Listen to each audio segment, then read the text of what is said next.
Good evening, students. Today we'll start the module 3 and the first chapter of module 3, that is single phase transformer. In this one, we have construction, principle of operation, EMF equation of ideal transformer, voltage transformation ratio, ideal transformer with no load. Yes, sir. So, first of all, before going for construction, let us know first what is the basic principle of transformer. Under the transformer, you have basically two parts. One is a magnetic core, and over the core there will be two isolated windings. Yes, sir. They will be conductionally isolated from each other or insulated from each other, but they will be inductionally connected. How they will be inductionally connected? Because as all of you know, that whenever the flux will be moving through this particular winding, then whatever the flux is created, that flux will be linking to the secondary winding. That's why we can say that they are coupled with each other, mutually coupled with each other, or they are inductionally connected with each other. But they are conductionally isolated or insulated from each other. Yes, sir. So what exactly happens here? Here generally there will be two windings. First winding is the winding to which the supply is given. We will be giving a one phase AC supply, and to the wherever the supply is given, that is known as the primary winding, and wherever the load is connected, this is actually a load. Wherever the load is connected, that is known as the secondary winding. Yes. So how generally the things will be happening? Here actually the transformer works in the principle of Faraday's laws of electromagnetic induction. Yes, sir. So in this one what happens? First of all, we will be giving a AC supply. Due to the AC supply, a flux will be created from this point. So actually what happens here, whatever the flux is created, out of all these flux, clear, in order to allow a maximum flux through a particular material, will be using some iron core. Generally this core is made up of laminated silicon steel. We do have a iron core in the form of laminated silicon steel, and due to the property of silicon steel, maximum as the silicon steel will be having a very high permeability and low reluctivity, then maximum amount of flux whatever is created from this point, it will be Transmit. passing through this particular core. Okay, so once the flux is passing in this core, then what happens? Now if I'll be keeping another winding here, then this flux, no doubt this one will be producing one induced EMF here, because it will be linking to the, it is alternating flux. When the alternating flux will be linking to a conductor, then that conductor, in that conductor there will be induced EMF. Yes, sir. Again, whatever the flux will be passing here, that flux will be linking with another coil. So here also will be having a induced EMF. And as all of you know, that the induced EMF will be in the form of a supply voltage. So whatever the supply voltage we are getting here, that supply voltage, if I'll be giving that voltage to a load, then it will be producing a current. So once we have a current in this winding, and here there will be definitely a voltage drop. So ultimately what happens here? We are giving a voltage. This is a AC voltage, means we have a AC voltage drop here. We are giving a voltage V1. We are getting another voltage V2 here in the form of load voltage. Yes. That is why here the voltage level is transferred from one point to another point. From one circuit, this is one circuit, primary circuit, this is the secondary circuit. The voltage in a transformer is transferred from one circuit to another circuit. Another point, we can have more voltage over here, or we can have less voltage over here. So whether we will be getting more voltage or less voltage, that will be depending on how many number of turns we are using in the secondary as compared to primary. Yes, sir. If we have higher number of turns in the secondary, then we will be having more voltage here. If you have lower number of turns in the secondary as compared to the primary, we have less voltage over here. So according to that, once we have higher voltage as compared to input or as compared to the primary, then it is known as step up transformer. And when we have lower voltage over here, then we have step down transformer. Yes. Okay. Sir. Most of the times what the question is asked, why generally we cannot give DC in a transformer? Why you cannot give DC in a transformer? Because once we'll be giving a DC to this particular winding, it will be producing a static flux. Yes. So once we have a static flux, then we cannot have an induced EMF. Because as per the law of Faraday's laws of electromagnetic induction, so we must have a changing flux or we must have a static flux with conductor moving. So that is generally the case of motor or generator, but in this case we have a time varying flux. So whenever we have a time varying flux linking with a static conductor, there will be induced EMF. Okay, so ultimately this is all about the basic principle, and whatever the principle I made you understand, it has been written here. Faraday's laws of electromagnetic induction, it works by using this process, and here it is a static piece of device. First of all, complete device in a transformer, complete parts or complete components used in a transformer, all are static in nature. And again, two coils are inductionally connected and conductionally isolated with each other. The voltage is transferred from one circuit to another circuit without change in frequency. Generally, in a transformer, throughout the complete operation, the frequency is a factor which will be remaining constant here. So again I told you that for step up transformer you have number of turns. Generally number of turns is denoted by N. The number of turns in secondary is greater than N1, so that we have a V2 greater than V1. Similarly for step down we have V2 less than V1. Next we'll go to the most important part, that is ideal and practical transformer. What is actually ideal transformer? As all of you know, any ideal device means what? There will be no loss. So first of all, in a transformer, if there will be no loss, then the transformer is said to be ideal. Okay, and another, first point is loss, another point is what? Generally in an ideal transformer, what happens? Whatever the flux will be created here from the input side or from the primary winding, all the flux, 100% of flux whatever is created over here will be linking to the secondary, then it is ideal. But practically it does not happen. Because of why? Because we have a air gap over here. So once we have a air gap over here, whatever the flux will be created here, all the flux will not be coming to this one. Some amount of fluxes will be leaking here, and those fluxes are known as leakage flux. Okay, and the amount of flux which will be linking to this one, those fluxes are known as the linkage flux. Clear? So we have the ideal transformer where we don't have loss. Again we'll go to the losses. How many types of losses are there in a transformer? In a transformer generally we have two types of losses. One is the loss due to the flow of current in this conductor, and that loss is known as copper loss, or we can say that is known as generally your winding loss. That is generally known as winding loss. And once there is a flux passing through a core, generally as all of you know earlier in magnetic circuit, due to the flux passes through a core, we have generally iron losses. And iron losses are generally again of two types. One is hysteresis loss and next one is eddy current loss. Eddy current loss and hysteresis loss. Okay. So copper loss, again under copper loss you have two copper losses here. One is the copper loss in the primary side, one is the copper loss in the secondary side. So that's why it is in the form of primary copper loss and secondary copper loss. So these are the losses. Clear?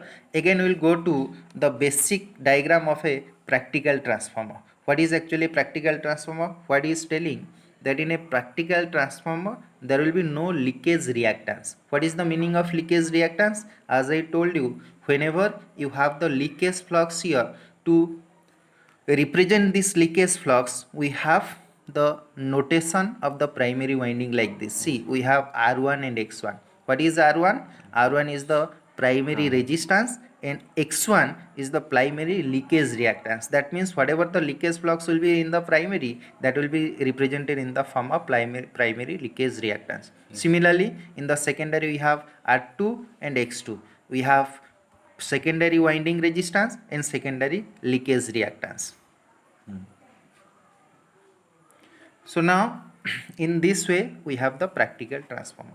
So whenever we have a practical transformer, we'll be having the resistances. Due to the resistances we have the losses and we have the leakage reactances. So once we want to represent the losses and leakage reactance, then or losses and the leakage flux, we have to represent like this. We have a resistance here, we have a reactance in the primary as well as in the secondary side. Okay, so this is the basic difference between ideal and practical transformer. What is actually efficiency? Efficiency means output power divided by input power. So as there is no loss, That is why in case of ideal transformer the efficiency will be 100%. So this is all about the ideal and practical transformer. Next we'll go little bit more, or we'll know little bit more about the ideal transformer. Earlier we have seen in the practical transformer we have these two additional parts as compared to the ideal transformer. There will be no resistance and reactance here, but there will be resistance and reactance here. See, if there will be no resistance and reactance here, what we can say?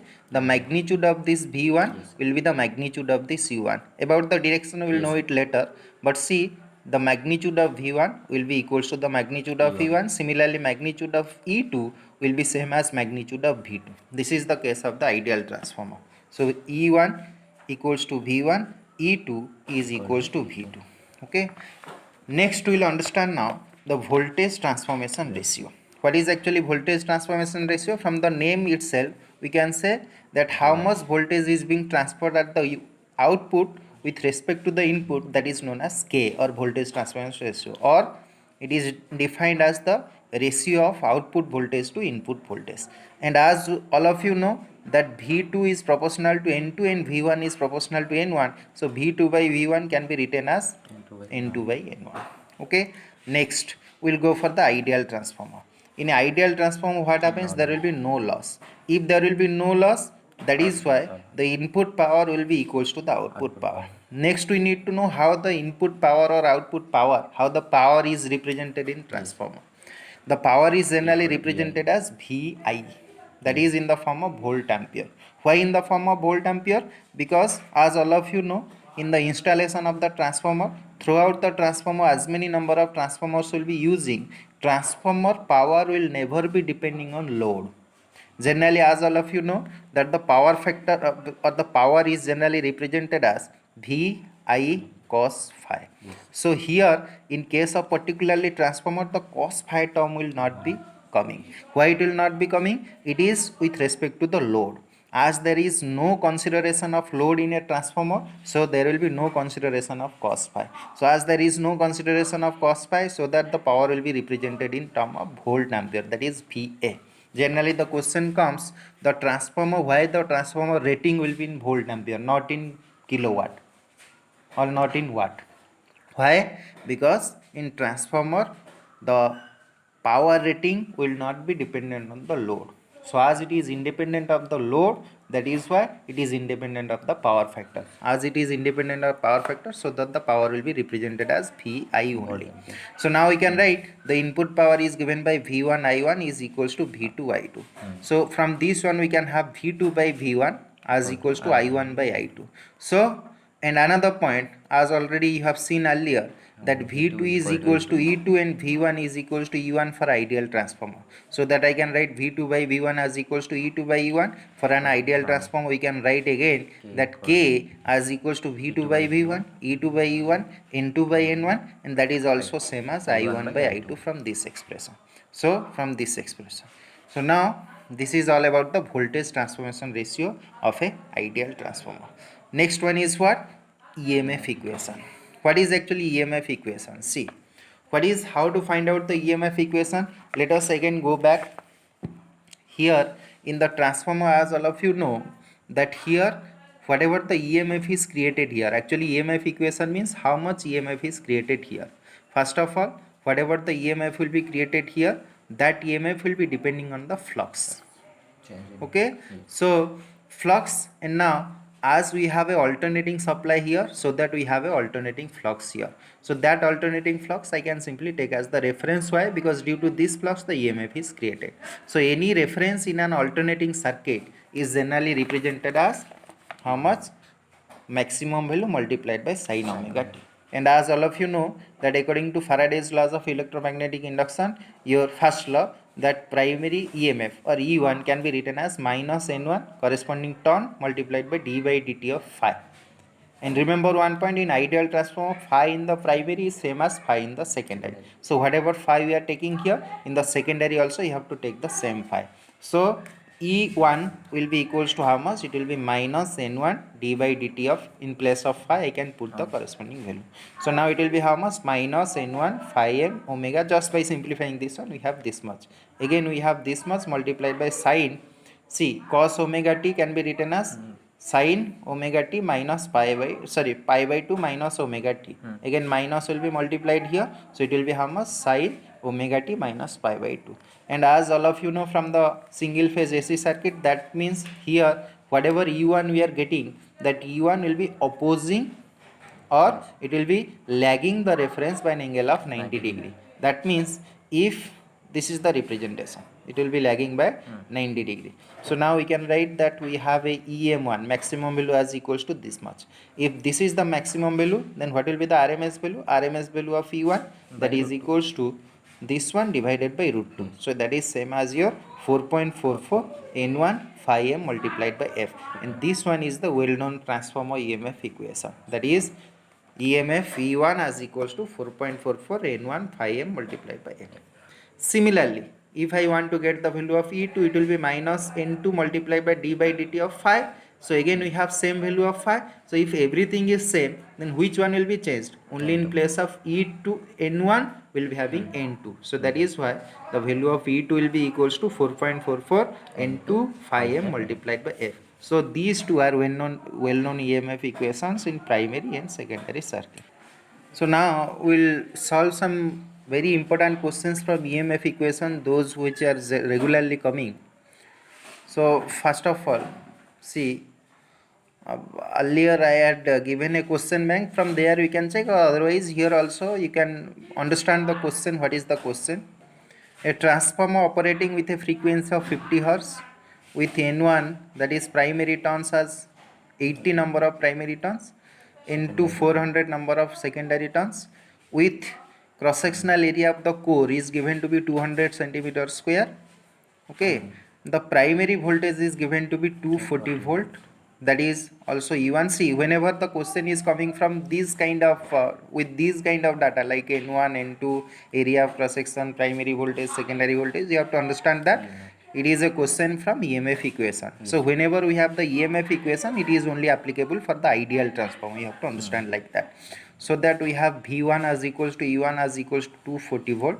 Question is find out the value of E2 and find out the value of maximum flux density BM. BM is asked and E2 is asked. Okay.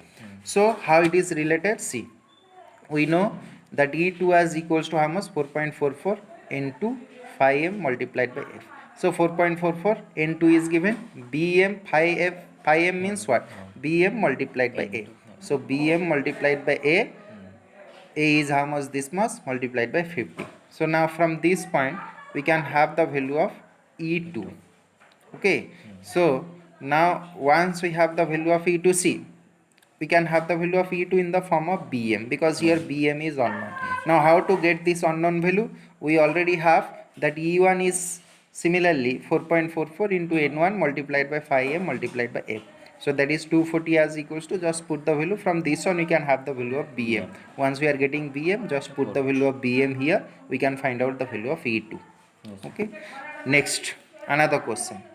Primary supply voltage is given 200 volt, that is same as your V1 is same as E1. Frequency is given to be 50 Hz. Phi m as equals to how much? It is given to maximum flux is given to be 12 milliweber. Okay. Now the question is what is N1, N2 and V2 is also given 110 volt. V2 is given. You have to find out the value of N1 and N2. Now we can easily get this value. How? Because see, now V1 is given, phi m is given, F is given. So you can find out the value of N1. So once V1 and V2 are there, so we have V2 by V1 as equals to N2 by N1. So from that one we can have the value of N2, because already we have got the value of N1. So V1 is given, V2 is given, N1 you have got from that EMF equation. So just put that value, you can have the value of N2. So this one I have not solved, you can solve it easily. Next, another question. Another question is what? The supply voltage is given to be 230 volt, frequency is given to be 50 Hz. N1 is given, primary turn, secondary turn is given. You have to find out phi m and E2. So what you can do? E2 by E1 as equals to N1 by N2. N1, N2 is given. E1. V1 is what? V1 is same as your E1. So V1 is given means you can find out the value of E1. So once E1 is known, then E2 also you can calculate. So from that one, once you are getting the value of E2, then just use the EMF equation like this. From this one, you can have the value of phi m, because N1 is known, frequency is known, this one is a known value, E1 already is there, so you can find out the value of phi m. So this is another question. Next. So the next question is, it is a very important question. See, whenever the transformer rating will be given in this, so you have to understand that the first one, this much of volt, 250 slash 3000 volt, means you have to understand this is a step up transformer with primary supply, primary voltage 250 and the secondary voltage is 3000 volt. So now the voltage V1 is given, V2 is given, frequency, operating frequency is given to be 50 Hz, Bm is also given to be 1.2 Weber per meter square. Another important term is given, what is that? EMF for ton. EMF for ton is given to be 8 volt. Now from this one you have to find out the value of N1, N2 and A. So how to get these values? See, first of all we know V1, EMF for ton. EMF per ton means it is applicable for primary as well as secondary. E1 by N1 or N2 by N2. Anything you can take, that is equals to 8 volt is given. So now what you can do, V1 is equals to this much, so 250 as equals to 4.44, N1 this much. So in place of N1 how much I can write? I can write E1 by 10, E1 is given. So from this one I can have the value of area of cross section. See, area of cross section is calculated. So once we are getting area of cross section, next just apply the formula here. Clear? Bm is given, area of cross section is given, in place of phi m you can put Bm multiplied by A, then you can find out the value of N1. Once you are getting N1, similarly just apply E2 formula, here also you can get the value of N2. So this is the way you can solve the values of N1, N2 and A. Now we have another kind of question. See, the rating of the transformer is given to be 25 kVA. So what is the meaning of that? kVA means volt ampere. So generally it is, as I told you, this is a case of, as it is the EMF equation, it is for ideal transformer. For ideal transformer, V1 I1 is equals to V2 I2. So both is equals to how much? 25 into 10 to the power 3 volt ampere. So now N1 is given, primary turns is given, N2 is given, secondary turn is given, and V1 is given to be 3000 volt and F has given to be 50 Hz. So from this one you have to find out I1, I2, E2 and phi. So how to get this one? V1, I1 you know, I1, V1 is already known, I1 can be known. Similarly V2 by V1 as equals to N2 by V1. From this one you can find out V2. After getting the value of V2, next point is what? V2 I2 as equals to this much. So I2 also you can get. Yes, so V2 is equals to E2, and from that one you have the value of E1. So how to get the value of, what is next? Phi m. Phi m. So phi m, how to get the value of phi m? Very simple, because already you have got the value of V1 and V2, everything we have got. So just you put this value over here. So once you'll be getting here, you can have the value of phi m from this expression. So next we will be going to the construction of transformer. See, it is very simple part. What is actually construction? Basically you have already seen in the transformer we will be having two parts. One is winding. Under winding we will be having primary and secondary winding, and generally the winding will be made up of copper. Generally construction means what are the different components and how those, and in what way those are made up of. Those are made up of which material. So now first the windings are made up of generally copper. Next, core. What is the transformer core? The core is made up of silicon steel. Why? Again I told you earlier that silicon steel will be generally used to reduce the iron loss. Okay, and again it's silicon steel with lamination. Earlier I have told you in magnetic circuit that generally to reduce the eddy current losses will be using the lamination. So the lamination will be using to reduce the eddy current losses, and to reduce the hysteresis loss will be using the silicon steel. So as a whole the complete core will be made up of silicon steel with lamination, or we can simply say laminated silicon steel. Okay, so far the construction of the transformer is concerned, generally the transformer will be having, or the transformer is of two types. One is core type, one is cell type. Cell means generally winding, Core means generally it is the core. Okay, so in core type transformer, what happens? The core of the transformer is surrounded by the windings. That means the core will be the protective part here. It will be protected by the windings. But in case of cell type, what happens here? See here, again we have two windings here, but these windings are surrounded by the core. So that is why it is known as cell type winding. So nothing you have to do here. Cell type we have to write that here the core is surrounded by the windings. In case of cell type, the cells or the windings are surrounded by or protected by the cores. Okay, and how, what are the different parts of the transformer? Primary winding, secondary winding, and the second one is core. This one only you have to explain, so nothing is there. So this is all about the construction. Now the last part of the transformer, that is what? Ideal transformer at no load. So ideal transformer at no load, you have to understand this one in what way? See, this is actually the diagram. No load means what? When the output side is open circuit. So when the output is open, there will be no current at the output side. So under that one, whatever the current will be flowing in the input side, that current is known as no load current. Clear? And as there is no current at the output side, generally the load current will be greater always. Once there will be no load current, that means as a whole whatever the current will be flowing in the input side, that current amount will be very small. Okay, again what will be the basic working of this particular current? So what will be the working of this current? It will be having generally two components. One will be magnetizing component, one will be working component. What is the magnetizing component? See, whenever the current will be flowing here, this current will be producing the magnetic flux. First point is it will be producing the flux, so that is indicated by Im, magnetizing component. And again, once we have the fluxes in the core, then definitely there will be some iron losses. No doubt the copper loss will be very small. Why? Because here there is no current, here the amount of current will be very small, so in the winding the amount of losses will be very less. So copper loss will be very negligible, only will be having the iron loss. Okay, so now we have only the iron loss here, and that loss is indicated by this loss component or working component, that is represented by IW. Clear? So one is magnetizing component, one is working or loss component. So now let us go for the phasor diagram, how the phasor diagram of a transformer looks like. See, now as all of you know that whenever we had the EMF equation, what was the EMF equation? We had E1 as equals to some EM1 anything multiplied by sine omega t minus pi by 2, and we had earlier that phi as the reference, which was equals to phi m multiplied by sine omega t.